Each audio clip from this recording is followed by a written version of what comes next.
Okay, salient features of Indian Constitution. আৰম্ভ কৰিছোঁ। চোৱা, কিছুমান সৰু সৰু কথা কিছুমান আমি জানো আৰু কিছুমান আমি জানিব লগা থাকে তাৰ মাজতে। তো সেই কথাখিনি আজি তাৰ পৰা আৰম্ভ কৰোঁ। আমি এটা এটাকৈ গৈ থাকিম, ঠিক আছে। তো এক নম্বৰটোত কি হয়, এক নম্বৰ হৈছে longest written constitution. Longest written constitution. Number two,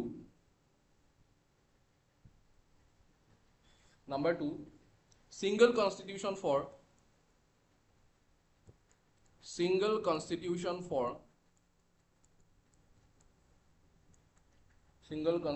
for both the center and the states.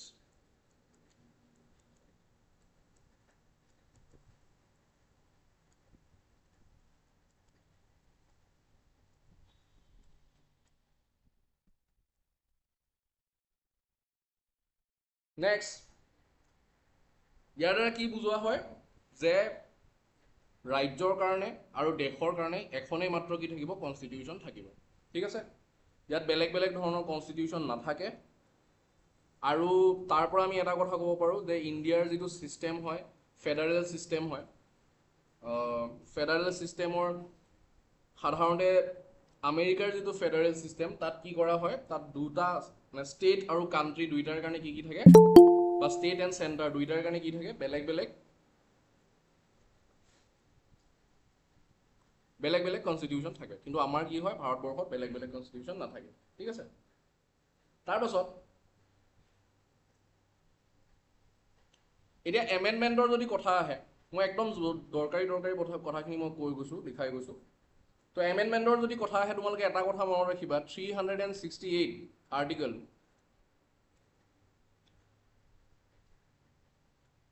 in part 20 of the constitution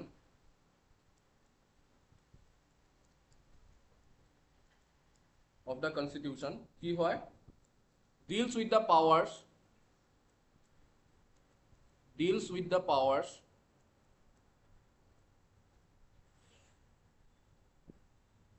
of parliament to amend the constitution and its procedures. To amend the constitution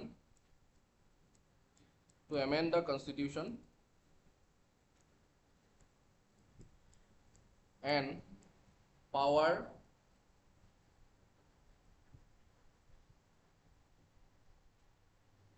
power নহয়, constitution and procedure, ঠিক আছে। ইয়াৰ যিবিলাক procedure থাকে, লগতে যিখন আমাৰ constitution থাকে, সেই কনষ্টিটিউশ্যনখন এমেণ্ডমেণ্ট কৰিবৰ কাৰণে আমাৰ কোনটো আৰ্টিকল ইউজ কৰা হয়, সেই আৰ্টিকলটো হৈছে কি, আৰ্টিকল 368, ঠিক আছে। তো এইটো এটা ইম্পৰ্টেণ্ট কথা। তো এইটো এটা তোমালোকে মনত ৰাখিব লগা কথা, খুব গুৰুত্বপূৰ্ণ কথা। নেক্সট আহিছোঁ, ইয়াৰ পাছৰ যিটো ইম্পৰ্টেণ্ট পইণ্ট আছে, সেই পইণ্টটো চোৱা। Next number 4। চ' নাম্বাৰ 4 পইণ্টত আমি কি লিখিম,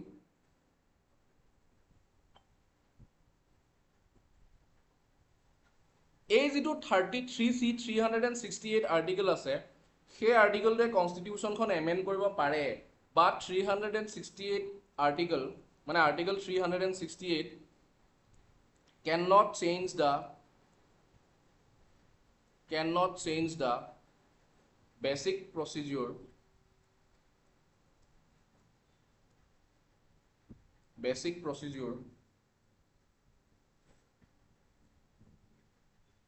or basic structure of Indian Constitution. এই আৰ্টিকলটোৱে যদিও এমেণ্ডমেণ্ট কৰিব পাৰে, কিন্তু এই আৰ্টিকলটোৱে কি কৰিব নোৱাৰে, যিখিনি বেছিক প্ৰচিডিউৰ আছে, যিখিনি বেছিক ষ্ট্ৰাকচাৰ আছে, এই বেছিক ষ্ট্ৰাকচাৰখিনি কিন্তু চেঞ্জ কৰিব নোৱাৰে। যেনে ভাৰতবৰ্ষ ধৰা প্ৰিএম্বলত যিখিনি কথা আছে, যেনে আমাক জাষ্টিছ দিয়া হয়, ঠিক আছে। জাষ্টিছ দিয়া হয় কিহৰ, পলিটিকেল, ইকনমিকেল, ছ'চিয়েল। তাৰোপৰি আমাক আৰু কি দিয়া হয়, যিবোৰ ফাণ্ডামেণ্টেল ৰাইটছ আছে। তাৰ উপৰি ভাৰতবৰ্ষ এখন ছেকুলাৰ হয়, ছ'চিয়েলিষ্ট হয়। গতিকে এই যিবোৰ বেছিক কথা একদম বেছিক কথা সেই বেছিক কথাবোৰ কি কৰিব নোৱাৰি এমেণ্ড কৰিব নোৱাৰি হয় আমি তাতে আৰ্টিকল চেঞ্জ কৰিব পাৰোঁ আমি কিবা চেঞ্জ আনিব পাৰোঁ কিন্তু একেবাৰে গোটেই কনষ্টিটিউশ্যনখনৰ যিটো ব্লেণ্ড হয় সেই ব্লেণ্ডটো আমি সলাই দিব নোৱাৰোঁ যেনে আমি একাপ কফি বনাওঁতে মাজতে এই লকডাউনৰ টাইমত কিবা ডালগনা কফি কিবা কিবি বহুত ফেমাছ হৈছিলে কিন্তু সেই যিখন কনষ্টিটিউশ্যন আল্টিমেটলি যিটো কফি হয় সেইটো কফিয়ে হৈ থাকিব লাগিব কফিৰ ঠাইত আমি বেলেগ বস্তু ইউজ কৰিব নোৱাৰোঁ সেই যিটো ইউনিক সেই কথাটো ছেইম থাকিব লাগিব ঠিক আছে এটা সেই যিটো বেছিক ষ্ট্ৰাকচাৰটো যদি চেঞ্জ হৈ যায় বেছিক ষ্ট্ৰাকচাৰটো চেঞ্জ হৈ গ'লে মানে কি হ'ব তেতিয়াহ'লে আমাৰ কনষ্টিটিউশ্যনখন যিবোৰ আদৰ্শ যিবোৰ নীতিৰ ওপৰত আধাৰিত সেই নীতিবোৰ কি হ'ব সলনি হৈ যাব ঠিক যিবোৰ কথাৰ বাবে যিবোৰ প্ৰয়োজনীয়তাৰ বাবে আমি ভাৰতবৰ্ষত এখন সংবিধানৰ পোষকতা কৰিছিলোঁ এখন সংবিধান জন্ম দিছিলোঁ সেই সংবিধানখনৰ মূল যিটো লক্ষ্য উদ্দেশ্য সেই কথাবোৰ কি হ'ব কোনোবাখিনিত বাদ পৰি যাব আৰু সেইবাবে আমি ইয়াৰ কি কৰিব নোৱাৰোঁ বেছিক ষ্ট্ৰাকচাৰখিনি চেঞ্জ কৰিব নোৱাৰোঁ ঠিক আছে নেক্সট কি আছে চোৱা নেক্সট মই পইণ্ট ৱাইজ বস্তুখিনি তোমালোক কৈ গৈছোঁ তোমালোকে মনত ৰাখি যাবা নেক্সট নাম্বাৰ 5 এই কথাটো প্ৰায়ে মনলৈ মানে আহি থাকে পৰীক্ষাত ঠিক আছে এই কথাটো হৈছে কি মিনি কনষ্টিটিউশ্যন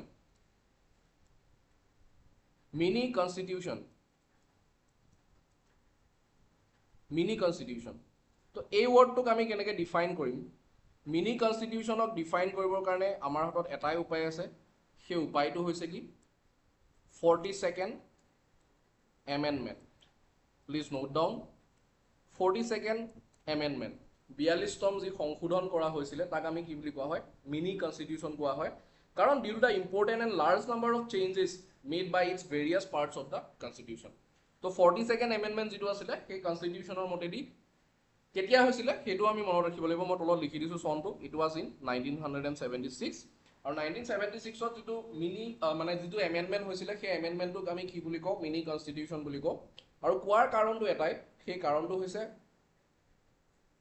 ইয়াৰ দ্বাৰা 42nd এমেণ্ডমেণ্টৰ দ্বাৰা বহুতখিনি সাল সলনি কৰা হৈছিলে ঠিক আছে মেজৰ চেঞ্জেছ আৰু সেই মেজৰ চেঞ্জেছখিনিৰ ভিতৰত এক মিনিট দিয়া মোক আমি কি বুলি কওঁ 42nd এমেণ্ডমেণ্টক আমি কওঁ মিনি কনষ্টিটিউশ্যন ঠিক আছে এতিয়া কথাটো হ'ল এই 42nd যে এমেণ্ডমেণ্ট আছিলে 42nd এমেণ্ডমেণ্টৰ জৰিয়তে ঠিক আছে দুটা মূল কথা আমি মনত ৰাখিব লাগিব আৰু এইবাৰ যিহেতু এডিআৰই পৰীক্ষাত কোৱা হৈছে যে social studies is an important chapter মানে ইম্পৰ্টেণ্ট টপিক হয় গতিকে তাৰ পৰা আমি আৰু এটা কথা ক'ম সেই কথাটো হৈছে কি যিটো 42nd এমেণ্ডমেণ্ট এই সম্পৰ্কে আমাৰ এমেণ্ডমেণ্টটো তাৰ দ্বাৰা যি দুটা শব্দ আমাৰ প্ৰিএম্বলত এড কৰা হৈছিলে সেইকেইটা খুব ইম্পৰ্টেণ্ট হয় তাৰ এটা হৈছে ছ'চিয়েলিষ্ট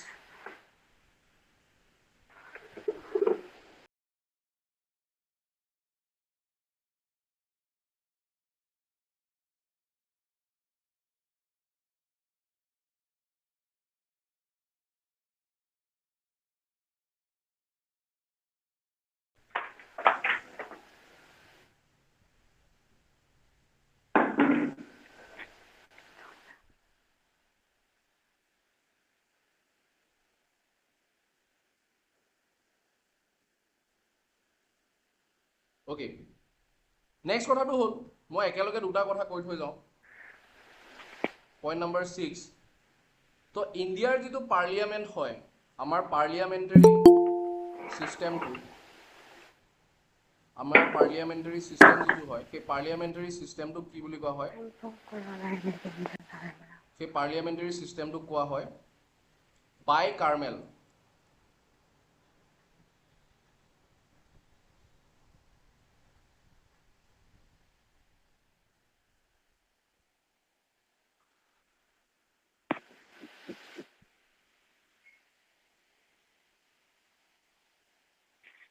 আৰু ইয়াক কাৰ পৰা বড়ো কৰা হৈছিলে ব্ৰিটেইনৰ পৰা ঠিক আছে ব্ৰিটেইনৰ পৰা ইয়াক কি কৰা হৈছে বড়ো কৰা হৈছে ইয়াৰ অৰ্থটো হ'ল কি আমাৰ ইণ্ডিয়ান কনষ্টিটিউশ্যনত কি আছে দুটা হাউচ আছে এটা হাউচক আমি কওঁ লোৱাৰ হাউচ আৰু এটা কওঁ আমি কি আপাৰ হাউচ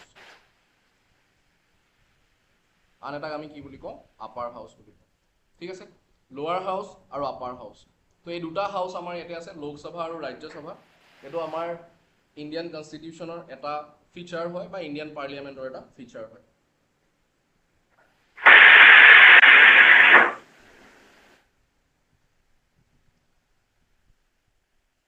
নেক্সট কথাটো হ'ল নেক্সট ইণ্ডিয়ান কনষ্টিটিউশ্যনে কি কৰে provides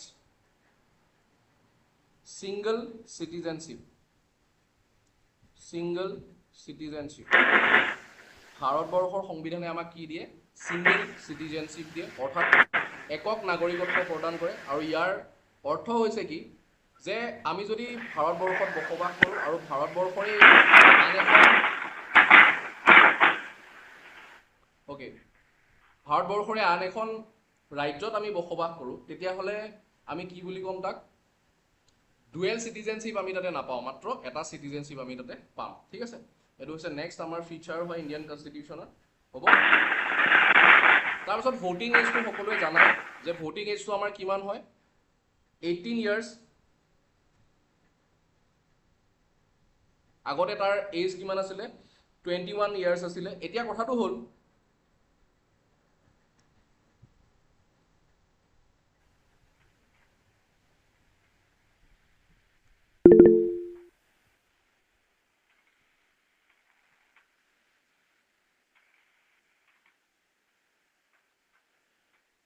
নেটৱৰ্ক প্ৰব্লেম হৈছিলে অকণমান আগৰ পৰা ক'ব নেকি প্লিজ ভইচটো কাট হৈ আহিছে ছাৰ ভইচটো অহা নাই অ'কে এতিয়া আহিছে নে এতিয়া শুনা পাইছা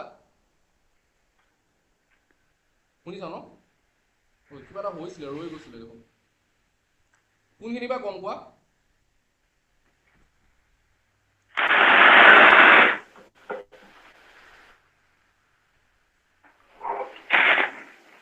কোনটো পইণ্টৰ পৰা গম পোৱা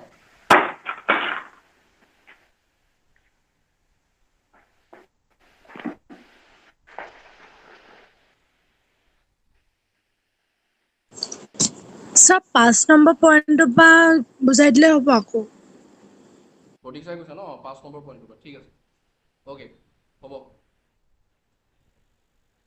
ৰ'বা এক মিনিট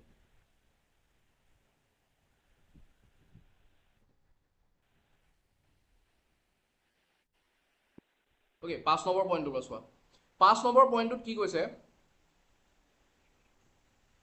মিনি কনষ্টিটিউশ্যন এইটো বহুত ইম্পৰ্টেণ্ট এটা পাৰ্ট হয় ঠিক আছে মিনি কনষ্টিটিউশ্যন ইণ্ডিয়াৰ যিখন কনষ্টিটিউশ্যন তাৰ 42nd এমেণ্ডমেণ্টটোক আমি কি বুলি কওঁ মিনি কনষ্টিটিউশ্যন বুলি কওঁ ঠিক আছে আৰু ইয়াক মিনি কনষ্টিটিউশ্যন বুলি কোৱাৰ কাৰণটো হ'ল কি এই কনষ্টিটিউশ্যনখন কি হয় এই কনষ্টিটিউশ্যনখনৰ জৰিয়তে কিছুমান মেজৰ চেঞ্জেছ ভাৰতবৰ্ষৰ সংবিধানত অনা হৈছিল আৰু তাৰ ভিতৰত কেইটামান গুৰুত্বপূৰ্ণ চেঞ্জেছ হৈছে কি ভাৰতবৰ্ষ এখন ছ'চিয়েলিষ্ট ছেকুলাৰ আৰু ছ'চিয়েলিষ্ট এণ্ড ছেকুলাৰ কাণ্ট্ৰি বুলি কোৱা হৈছিল যে ভাৰতবৰ্ষ এখন কি হয় ধৰ্ম নিৰপেক্ষ ৰাষ্ট্ৰ ঠিক আছে সেই কথাটো তেতিয়া কোৱা হৈছিলে আৰু ইণ্টেগ্ৰিটি যিটো শব্দ এই ইণ্টেগ্ৰিটি শব্দটো ক'ত অনা হৈছিলে প্ৰিএম্বলত অনা হৈছিলে গতিকে এই তিনিটা শব্দৰ বিষয়ে যদি তোমালোকৰ পৰীক্ষাত প্ৰশ্ন আহে যে এই শব্দকেইটা কোনটো এমেণ্ডমেণ্টৰ জৰিয়তে অনা হৈছিলে তেতিয়াহ'লে আমি ক'ব লাগিব 42nd এমেণ্ডমেণ্ট ঠিক আছে এইটো হৈছে 5 নম্বৰ নেক্সট নম্বৰ 6 পাৰ্লিয়ামেণ্টাৰী যিটো ছিষ্টেম হয় ভাৰতবৰ্ষৰ যিটো পাৰ্লিয়ামেণ্টাৰী ছিষ্টেম সেই পাৰ্লিয়ামেণ্টাৰী ছিষ্টেমটো কি হয় বাই কেমেৰেল হয় আৰু বাই কেমেৰেল মানে ইয়াত কি থাকে লোৱাৰ হাউচ আৰু আপাৰ হাউচ থাকে অৰ্থাৎ লোকসভা আৰু ৰাজ্যসভা ঠিক আছে লোকসভা আৰু ৰাজ্যসভা থাকে এতিয়া মই এই কথাটো কওঁতেই তাৰ লগত ৰিলেট কৰি মই এটা কথা তোমালোকক কৈ গৈছোঁ সেই কথাটো হৈছে কি যে ভাৰতবৰ্ষৰ যিটো পাৰ্লিয়ামেণ্টাৰী ছিষ্টেম সেই ছিষ্টেমটো ব্ৰিটেইনৰ পৰা অনা হৈছে ঠিক আছে বৰ'ড ফ্ৰম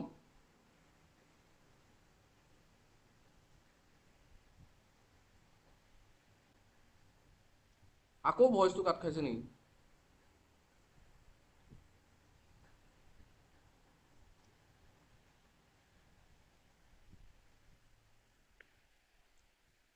এতিয়াও অহা নাই ভইচটো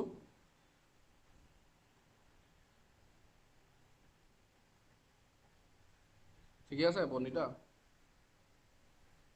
ঠিকে আহিছে অ'কে ঠিক আছে হ'ব দিয়া অ'কে আমাৰ কোনে শুনা নাই ববিতাই শুনা নাই ববিতা শুনা পাইছা এতিয়া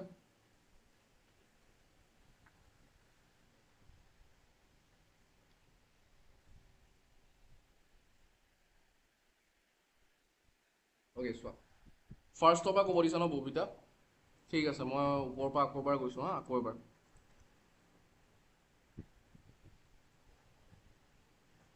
চোৱা salient features of the Indian Constitution কি হয় longest written constitution এখন ভাৰতবৰ্ষৰ যিখন সংবিধান সেইখন পৃথিৱীৰ ভিতৰতে আটাইতকৈ দীৰ্ঘতম লিখিত সংবিধান ঠিক আছে এই কথাটো আমি জনাটো খুব জৰুৰী নেক্সট কথাটো হৈছে কি single constitution for both the center and the states centre আৰু ষ্টেটৰ কাৰণে এখন কি হয় সিংগল কনষ্টিটিউশ্যন হয় মানে দুইটাৰ কাৰণে কি কৰা হয় এখনেই মাত্ৰ সংবিধান আছে ঠিক আছে মানে কি হয় যে এনেকুৱা নহয় যে অসমৰ কাৰণে এখন বেলেগ সংবিধান থাকিব ভাৰতবৰ্ষৰ কাৰণে এখন মানে কি সমগ্ৰ দেশৰ কাৰণে এখন বেলেগ সংবিধান থাকিব তেনেকুৱা ধৰণৰ কথা নাই দুইটাৰ কাৰণে কি হয় এখনেই মাত্ৰ সংবিধান আৰু সেইখন সংবিধানকে আমি মানি পেলাই চলি আছোঁ ঠিক তেনেকৈ সিংগল কনষ্টিটিউশ্যন যেনেকৈ আছে তেনেকৈ আমাৰ ভাৰতবৰ্ষতে আকৌ কি আছে সিংগল চিটিজেনশ্বিপো আছে ঠিক আছে নেক্সট কথাটো কৈছোঁ কি article 368 in part 20 of the constitution deals with the powers to amend the constitution and procedure 368 article মানে article number 368 খটোৱে কি কৰিব পাৰে যে আমাৰ কনষ্টিটিউশ্যনত যিখিনি আছে যিবোৰ আৰ্টিকল আছে বা যিবোৰ কনষ্টিটিউশ্যনে কয় সেই কথাবোৰ কি কৰিব পাৰে এমেন্ড কৰিব পাৰে মানে শুধৰাব পাৰে আৰু কি হয় তাৰ লগতে কি হয় 4 নম্বৰ পইণ্টত কৈছে কি 368 আৰ্টিকল 368 কি কৰিব নোৱাৰে যে ভাৰতবৰ্ষৰ সংবিধানৰ যিটো বেছিক ষ্ট্ৰাকচাৰ যেনে আমাৰ ভাৰতবৰ্ষ এখন ধৰ্মনিৰপেক্ষ ৰাষ্ট্ৰ হয় বা মৌলিক অধিকাৰৰ ওপৰত আমি বিশেষ গুৰুত্ব দিছোঁ তেনেকুৱা বিভিন্ন ধৰণৰ কথা আছে যাৰ দ্বাৰা ভাৰতবৰ্ষৰ যিখিনি নীতি আদৰ্শ যি আদৰ্শৰ ওপৰত ভাৰতবৰ্ষ স্থাপন হৈছে সেই কথাবোৰ আমি কি কৰিব নোৱাৰোঁ সলনি কৰিব নোৱাৰোঁ নেক্সট নাম্বাৰ 5 মিনি কনষ্টিটিউশ্যন তো মিনি কনষ্টিটিউশ্যন বুলি কোৱা হয় ভাৰতবৰ্ষৰ সংবিধানখনক কেতিয়া কোৱা হয় 42nd এমেণ্ডমেণ্ট যিটো 1976ত হৈছিলে আৰু তাৰ জৰিয়তে ভাৰতবৰ্ষৰ প্ৰস্তাৱনাত কি অনা হৈছিলে কি যোগ কৰা হৈছিলে এই তিনিটা শব্দ ছ'চিয়েলিষ্ট ছেকুলাৰ আৰু ইণ্টেগ্ৰিটি তাৰ পাছত ভাৰতবৰ্ষৰ যিটো পাৰ্লিয়ামেণ্ট ভাৰতবৰ্ষৰ যি সংসদীয় ব্যৱস্থা সেই সংসদীয় ব্যৱস্থাক আমি কি বুলি কওঁ ভাৰতবৰ্ষৰ সংসদীয় ব্যৱস্থাক আমি কওঁ বাই কেমেৰেল ছিষ্টেম তাৰমানে আমাৰ ইয়াতে কি আছে লোৱাৰ হাউচ আৰু আপাৰ হাউচ আছে আৰু যিটো অনা হৈছে ক'ৰ পৰা ব্ৰিটেইনৰ পৰা অনা হৈছে ঠিক আছে মই একেবাৰে শেষত কৈ আছিলোঁ যে ভাৰতবৰ্ষৰ যি সংবিধান ভাৰতবৰ্ষৰ সংবিধানে আমাক ভোটাধিকাৰ কেতিয়াবা প্ৰদান কৰে ভোটাধিকাৰ প্ৰদান কৰে 18 বছৰ বয়সৰ পৰা ঠিক আছে 18 বছৰ বয়স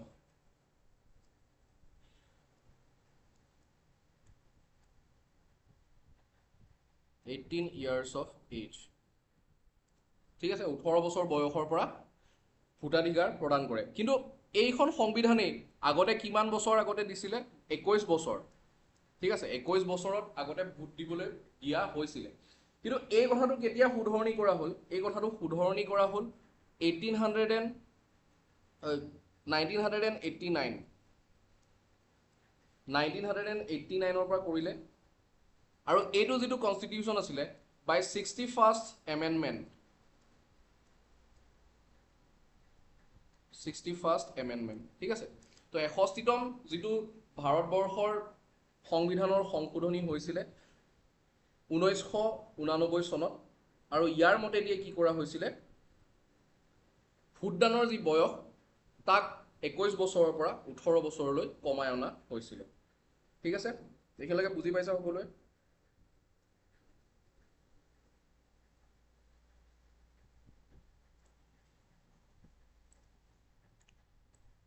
Next, number 9. Number 9 কি কৈছে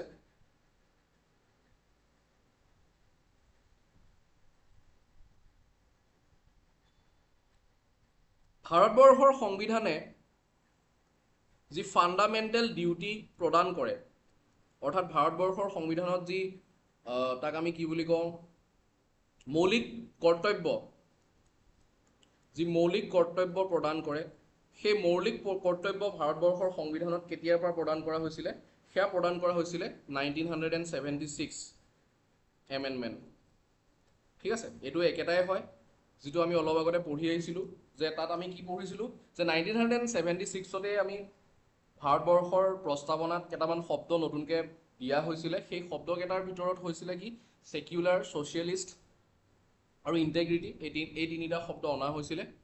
আৰু সেই ভাৰতবৰ্ষৰে কি হয় যি মৌলিক কৰ্তব্য ফাণ্ডামেণ্টেল ডিউটি সেয়া কাৰ জৰিয়তে অনা হৈছিলে 1976 এমেণ্ডমেণ্টৰ জৰিয়তে অনা হৈছিলে। আৰু সেইকাৰণে 1976ৰ যি এমেণ্ডমেণ্ট তাক আমি কি বুলি কওঁ মিনি কনষ্টিটিউশ্যন বুলি কওঁ। ঠিক আছে, এইখিনিলৈকে বুজি পাইছা সকলোৱে? ইয়াৰ লগতে ইয়াৰ পৰা আৰু এটা প্ৰশ্ন আহিব পাৰে যে ফাণ্ডামেণ্টেল ডিউটি সম্পৰ্কে যেতিয়া প্ৰশ্ন আহিব তাৰ পৰা আৰু এটা প্ৰশ্ন আহিব পাৰে যে কোনখন কমিটিৰ ৰিকমেণ্ডেশ্যন মতে ফাণ্ডামেণ্টেল ডিউটি ভাৰতবৰ্ষত ইন্ট্ৰডিউচ কৰা হৈছে। তো সেইটো আমি লিখিব লাগিব তেতিয়া কি স্বৰণ সিং কমিটি। স্বৰণ সিং কমিটি, ঠিক আছে। স্বৰণ সিং কমিটি মতে কি কৰা হৈছিলে ফাণ্ডামেণ্টেল যিখিনি ডিউটি সেই ফাণ্ডামেণ্টেল ডিউটিখিনি ভাৰতবৰ্ষৰ সংবিধানত লৈ অহা হৈছিলে। ঠিক আছে, অ'কে। ফাণ্ডামেণ্টেল যি ৰাইটছ আছে তাৰ সম্পৰ্কে আমি বেলেগকৈ কৰিব লাগিব সম্পূৰ্ণ। তো ফাণ্ডামেণ্টেল ৰাইটছখিনি আমি মনত ৰাখিব লাগিব। মনত ৰখাৰ কাৰণে আমি তাৰ যিখন তালিকা সেই তালিকাখন লৈ আমি ক্লাছটো কৰিব লাগিব। গতিকে সেইটো আমি বেলেগ এটা ক্লাছত কৰিম। আজি জাষ্ট আমি বেচিক ফিচাৰ্ছখিনি চাই আছোঁ, চেলিয়েণ্ট ফিচাৰ্ছখিনি চাই আছোঁ ভাৰতবৰ্ষৰ সংবিধানত কি কি আছে। ঠিক আছে,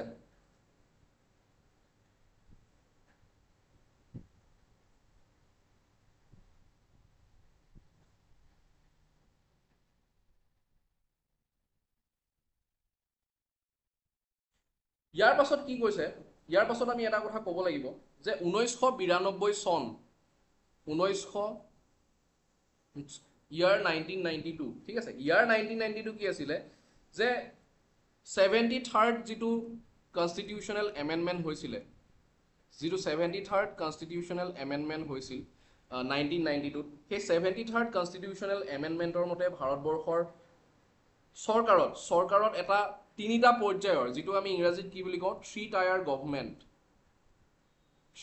গভৰ্ণমেণ্ট, সেই থ্ৰী টায়াৰ গভৰ্ণমেণ্ট ভাৰতবৰ্ষত কি কৰা হৈছিলে লৈ অহা হৈছিলে। ঠিক আছে, 1992 চনৰ 73তম সংশোধনীৰ মতে থ্ৰী টায়াৰ গভৰ্ণমেণ্ট অনা হৈছিলে। ঠিক আছে, আৰু সেই থ্ৰী টায়াৰ গভৰ্ণমেণ্টৰ অৰ্থ কি হয়? থ্ৰী টায়াৰ গভৰ্ণমেণ্টৰ অৰ্থ হৈছে যে আমি কি জানো যে আমাৰ ভাৰতবৰ্ষত সকলোতকৈ প্ৰথমে কি থাকে যে লোকসভা থাকে, তাৰ পাছত থাকে আমি বিধানসভা পাওঁ, আৰু একেবাৰে শেষত আমি কি পাওঁ পঞ্চায়ত পাওঁ। যি পঞ্চায়তৰ নিৰ্বাচন এতিয়া নৱেম্বৰ মাহলৈ আহি আছে। ঠিক আছে, নৱেম্বৰ মাহত পঞ্চায়ত ইলেকশ্যন আহি আছে। আৰু তাৰ লগতে এটা জড়িত কাৰেণ্ট এফেয়াৰ্ছ মই সকলোকে কৈ থৈ যাওঁ। এটা শব্দ সকলোৱে মনত ৰাখিব, সেই শব্দটো হৈছে ডিলিমিটেশ্যন। ঠিক আছে, চ' ডিলিমিটেশ্যনৰ অৰ্থটো হ'ল কি যে কোনো এটা সমষ্টিৰ যেতিয়া সীমা, মইতো আগতেও চাগে কৈছিলোঁ কোনোবা এটা ক্লাছত যে কোনোবা এটা সমষ্টিৰ সীমা যেতিয়া কি কৰা হয় সংশোধন কৰা হয়। ধৰা হ'ল আমি এখন পঞ্চায়ত ল'লোঁ, এই পঞ্চায়তখনক আমি দুটা ভাগ কৰিলোঁ।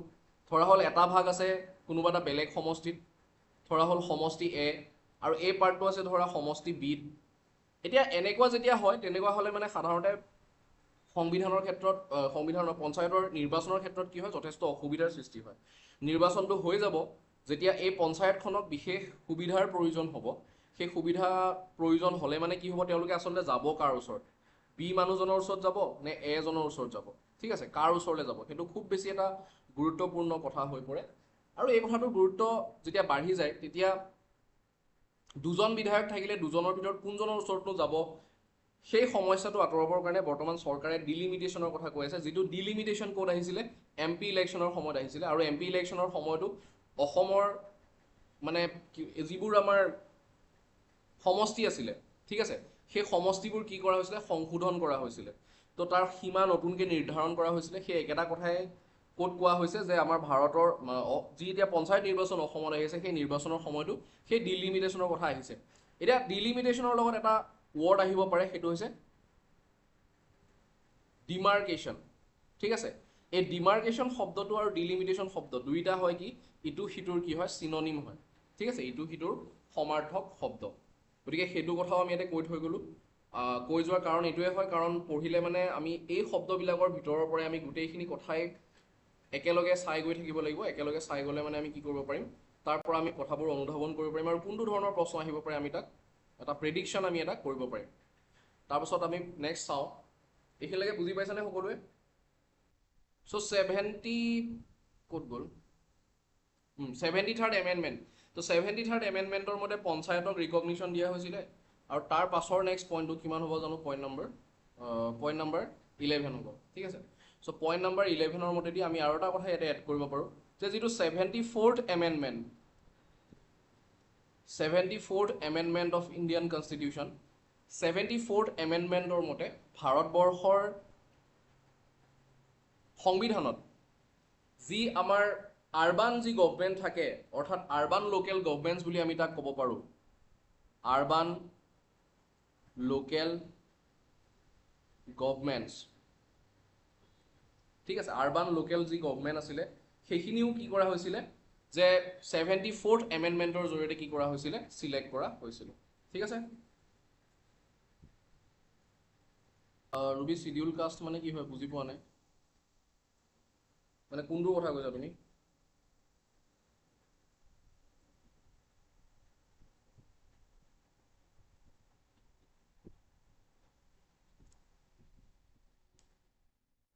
Urban. Okay, urban local government বুলি ক'লে সেইবোৰৰ কথা আমি কোৱা হয় যিবোৰ গভমেণ্ট চহৰত থাকে বা নগৰত থাকে বা মিউনিচিপেলিটি যিবিলাক আমি কওঁ ন, পৌৰ নিগম পৌৰসভা যিবোৰ থাকে সেইবোৰৰ কথা কোৱা হৈছে। ঠিক আছে,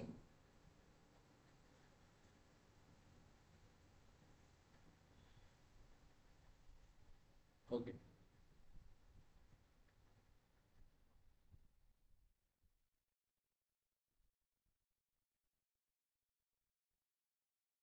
তাৰপাছত আৰু এটা দৰকাৰী কথা ইয়াতে কৈ থৈ যাওঁ, সেই কথাটো হৈছে যে 1947 চনত কি হৈছিলে, 1947ত কি কৰা হৈছিলে, আমি হয়তো বহুতে তোমালোকে আনন্দৰাম বৰুৱা বঁটা পাব পাৰা। ঠিক আছে, আনন্দৰাম বৰুৱা বঁটা বহুতে পাব পাৰা। আমি জানো যে আনন্দৰাম বৰুৱা কি হয়, প্ৰথমজন অসমীয়া ICS হয়। ঠিক আছে, first Indian ICS, Indian civil services. ঠিক আছে, প্ৰথমজন তেওঁ ICS হয়। আৰু এই যিটো ICS যিটো সেৱা আছিলে, ইণ্ডিয়ান চিভিল ছাৰ্ভিচেছ সেৱা আছিলে, সেই ইণ্ডিয়ান চিভিল ছাৰ্ভিচ সেৱাটো কি কৰা হৈছিলে, IAS কৰা হৈছিলে, ইণ্ডিয়ান এডমিনিষ্ট্ৰেটিভ ছাৰ্ভিচ কৰা হৈছিলে। আৰু নেক্সট কি কৰা হৈছিলে, যিটো ইণ্ডিয়ান পুলিচ বুলি আছিলে IP, এই IPটো কি কৰা হৈছিলে, IPS কৰা হৈছিলে। ঠিক আছে, ইণ্ডিয়ান পুলিচ ছাৰ্ভিচ বুলি নাম দিয়া হৈছিলে। অ'কে, এইখিনিলৈকে বুজি পাইছা সকলোৱে?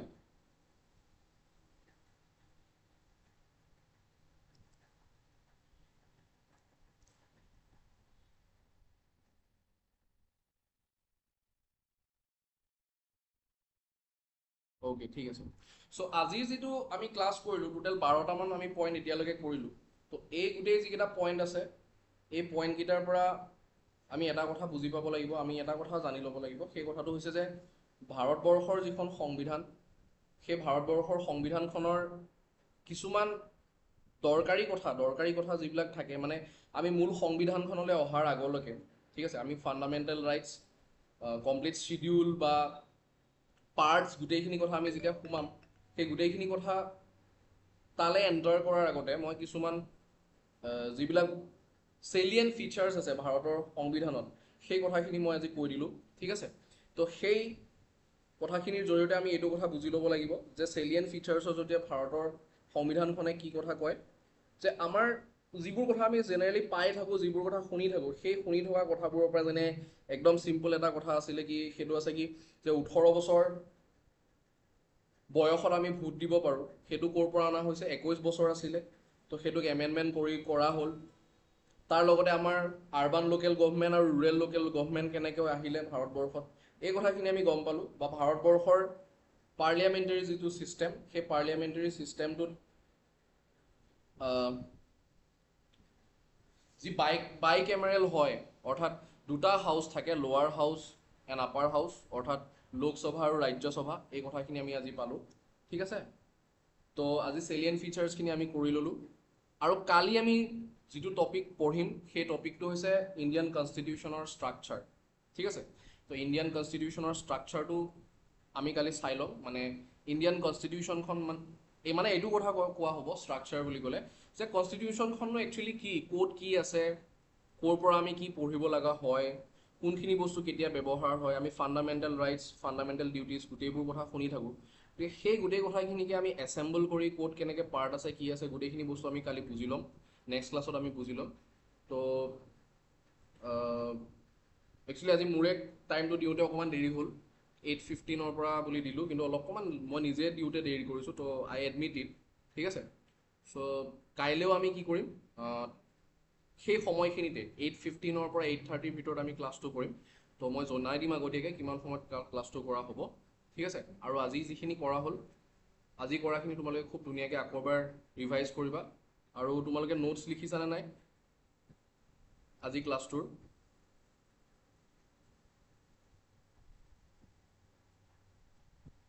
লিখিছা ন, নোটছ লৈছা দেৱব্ৰত? ঠিক আছে, অ'কে অ'কে। বাকী স্নিগ্ধ অলপ আহোঁতে দেৰি হ'ল, কোনো কথা নাই স্নিগ্ধ, অ'কে। তো বাকী যিখিনি পালা, তো মই স্নিগ্ধৰ বাবে, স্নিগ্ধ পূৰা ক্লিয়াৰলি শুনি আছা? আজি ক্লাছটো আপলোড কৰি দিম, কালিৰটো কৰি দিম।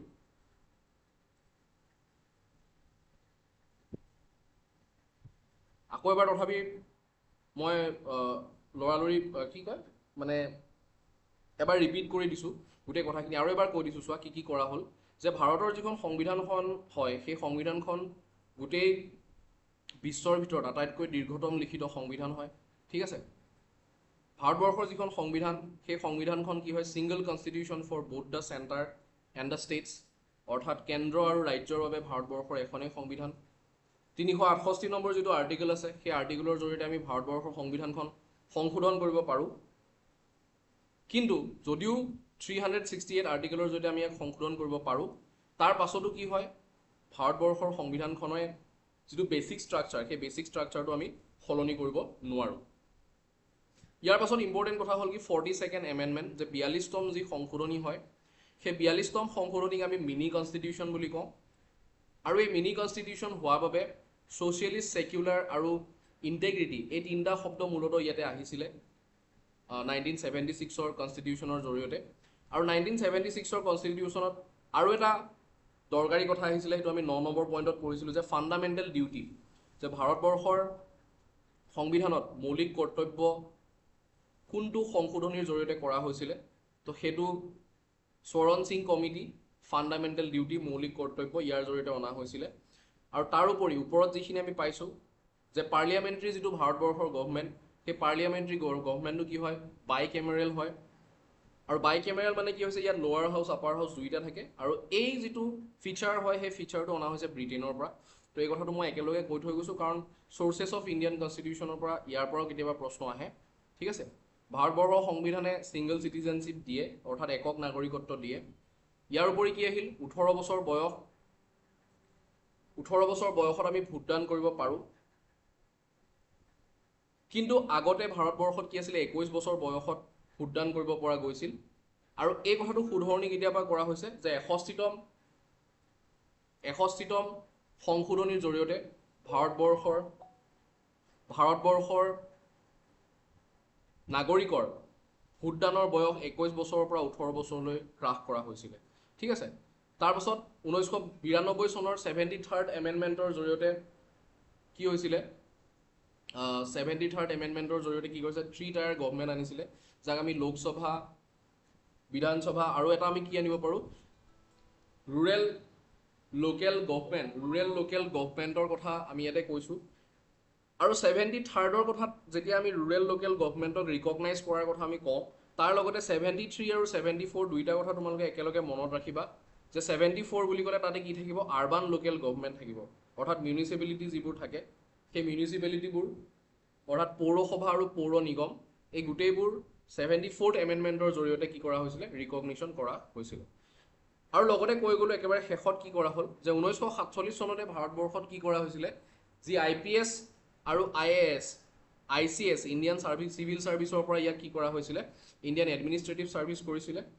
আৰু ইণ্ডিয়ান পুলিচক কি কৰিছিলে, ইণ্ডিয়ান পুলিচ ছাৰ্ভিচ বুলি নামাকৰণ কৰিছিলে ঠিক আছে আৰু ইয়াতে সেইটো ৰেফাৰেঞ্চতে মই কৈছিলোঁ যে আনন্দৰাম বৰুৱা বঁটা আনন্দৰাম বৰুৱা বঁটা আগতে দিয়া হৈছিলে আৰু সেই আনন্দৰাম বৰুৱা আছিল কি অসমৰ প্ৰথমজন কি আছিলে ICS আছিলে গতিকে এইখিনি কথা আলোচনা কৰিলোঁ থেংক ইউ ছ' মাছ হ'ব বুজি পাইছা এইখিনিলৈকে অ'কে ববিতাৰ নেটৱৰ্ক প্ৰব্লেম অ'কে তো আমি নেক্সট ক্লাছত আমি ইয়াৰ গোটেই ষ্ট্ৰাকচাৰটো কি হয় কেনেকৈ হয় গোটেইখিনি চাম হ'ব thank you good night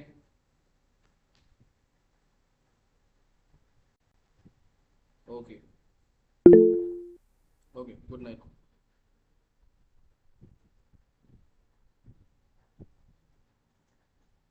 thank U